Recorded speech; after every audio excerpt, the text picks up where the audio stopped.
Hey there, crafty friends. It's Amy from thecrazycraftlady.com. It seems that I am on quite the crafty roll with drop cloth fabric. So last week I shared with you my drop cloth pillow covers that I made for Christmas, but they're probably going to be like an all winter type thing. I'm back at it. I am just a middle-aged woman with a crafting obsession who's a little overcaffeinated and a little underregulated, who has a drop cloth and a dream of having a giant wall hanging with sheet music on it, but not paper, like fabric. I've seen these on Pinterest and I know you can buy them, but why buy it when you can make it for the low price of a piece of drop cloth, some paint, and 15 hours of your life? So that's what we're gonna do. I'm just always a happy camper when I have I really like the repetitive nature of if I'm going to listen to a podcast, I'm going to watch a Christmas movie, my hands need to be moving. Needlework, hand quilting. I spent my son's entire baseball season last summer adding a new binding to an old quilt that had worn out. I can't sit around. I gotta do something. So that's why I had the patience to finish this. But grab a piece of drop cloth, some white craft paint, some carbon transfer paper, and some black paint pens. We're doing this thing. Let's get making.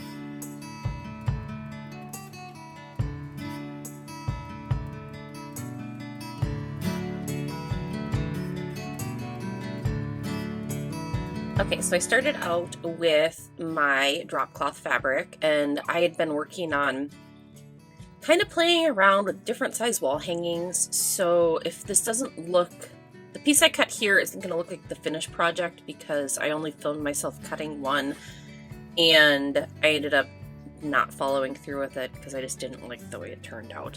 So I just grabbed my cutting mat and my rotary cutter. For this project, I cut it down to 32 inches by 43 inches. But you're going to have to do whatever dimensions work, with whatever printable you're going to print out for your sheet music. You can play around, make it bigger, smaller, whatever you like. Although, if you make it bigger, it's just going to take longer to make. So maybe evaluate that.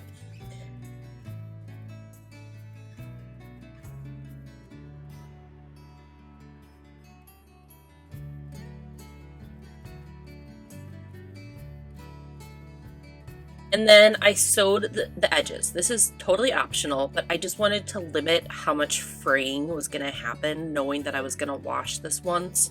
Because I did kind of want frayed edges, but I didn't want it to get too out of control. So I just did a straight seam all the way around, 1/4 inch. Super simple. Skip this if you don't want to bust out the sewing machine.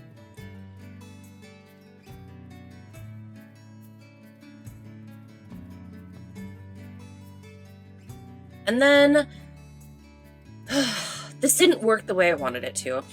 I wanted to dye the fabric just a little bit darker, so I just took a pot of boiling water and I added a bunch of instant coffee to it, thinking that I would coffee stain the drop cloth. It looked really nice, but then I ran it through the washing machine and it didn't hold on to the color the way I thought it would. I think this definitely would have worked better. If you're starting with white fabric and you're going to coffee stain it, I think that's a whole different kettle of fish. It did darken it a little bit, but not nearly as much as, not worth the effort of coffee staining it. But then I ran it through the washing machine and it got really wrinkled because I think I left it in the dryer overnight, but whoops. But then I just cut away. You can see my edges frayed just a little bit, but not too much because I had sewn the edges all the way around.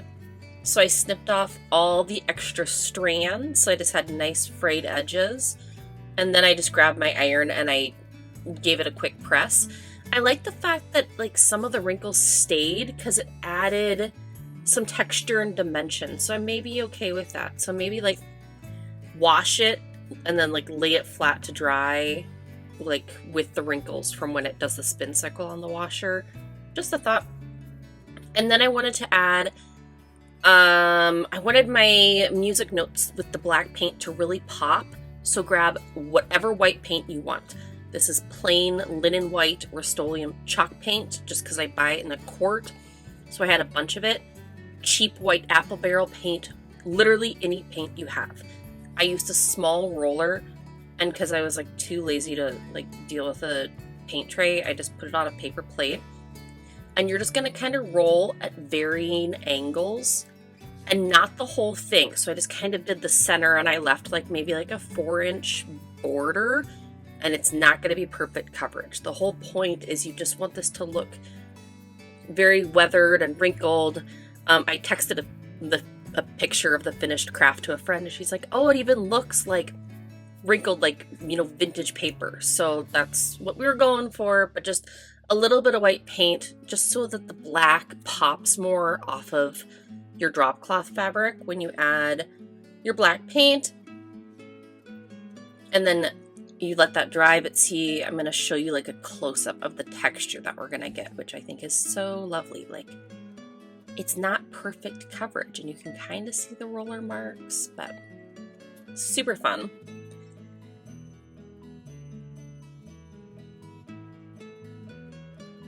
And then I just like Googled free printable Christmas sheet music, and I picked Silent Night. And on my printer, I have a Mac. There's like an option when you print from a PDF to print like poster size, and you can choose how many like printer paper sheets you want it, like how big you want it. And so that's really what dictated, because I think I did 3x4. That really dictated like how big I cut my drop cloth fabric. So it just depends how large or small you're going to print your printable sheet music. But then you have to line it up. So I found it easiest to kind of hold the paper up, like the 2 pieces of paper up to the light a little bit if I needed to, and then use painter's tape to secure the pieces of paper together. It's a bit like putting together a puzzle. And I think it's really important on this step to make sure you get everything lined up nicely, especially when you're dealing with sheet music and like the lines on the staff. Like, you really want those to be straight across.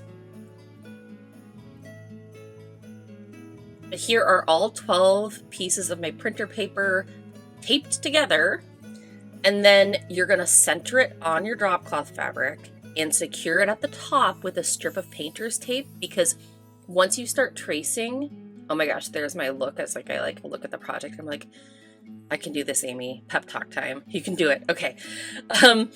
You don't want your 12 sheets of printer paper to slide around at all once you start tracing with your carbon transfer paper.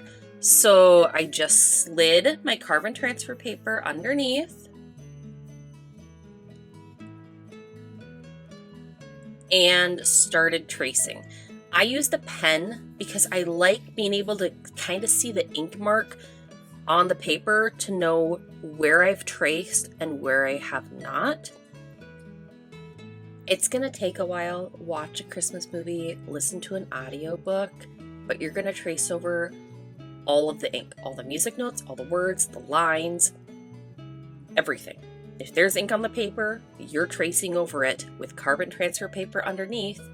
Press fairly hard because the texture of the drop cloth fabric, you want some firm pressure to get all that carbon to transfer over so that you can paint over it later.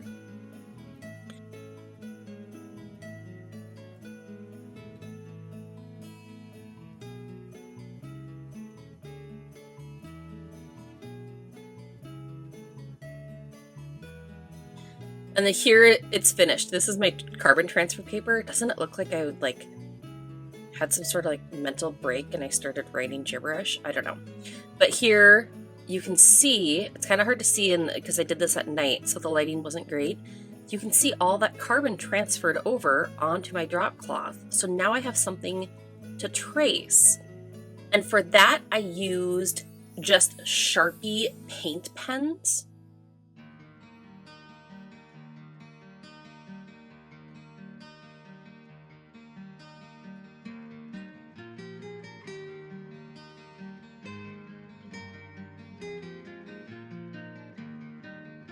And I wanted to be able to reference back to my printed computer paper.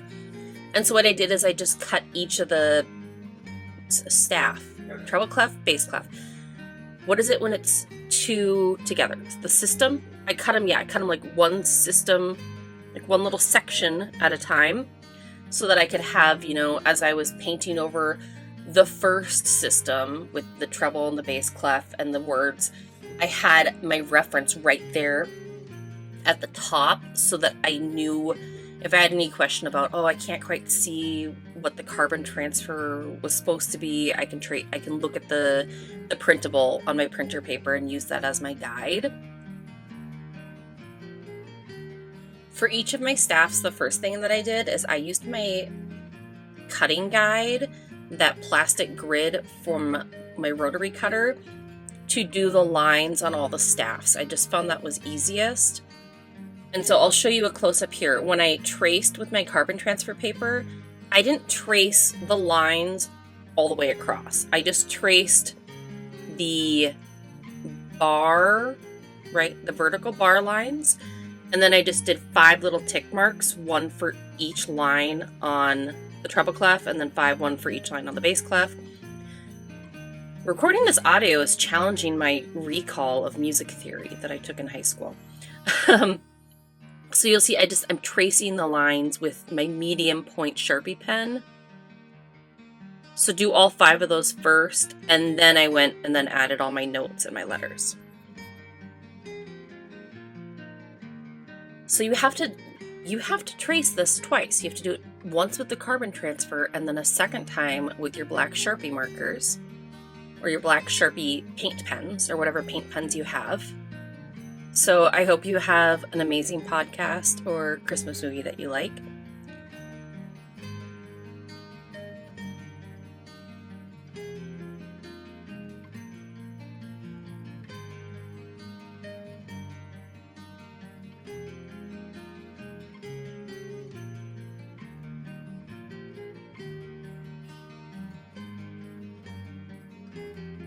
But here's a quick recording that I made of which paint markers I used.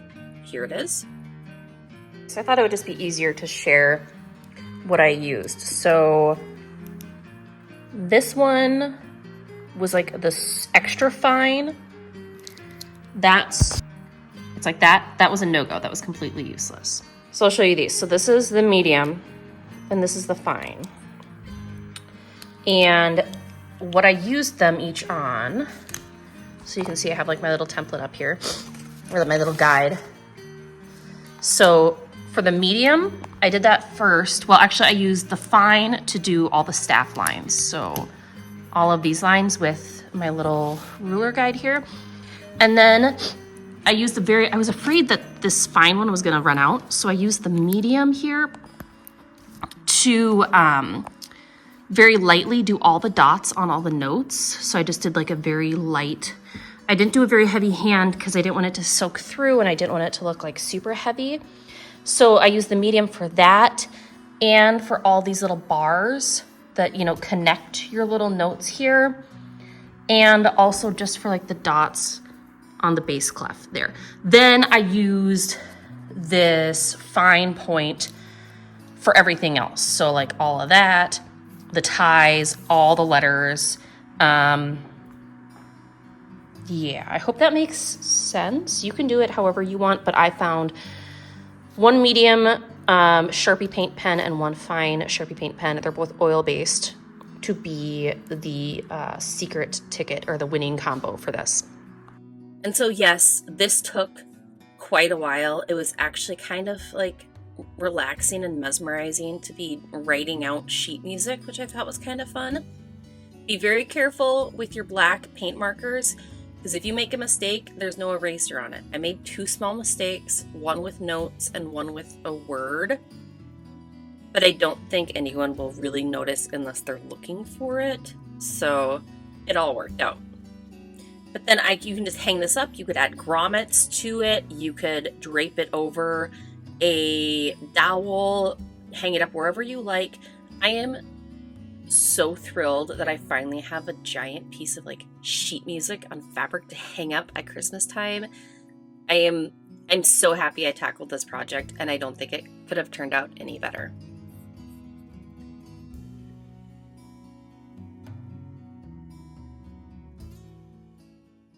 Hey, thanks for watching this craft video. If you have a minute, do you think you could maybe press the like or subscribe button and then watch this next craft on the screen now?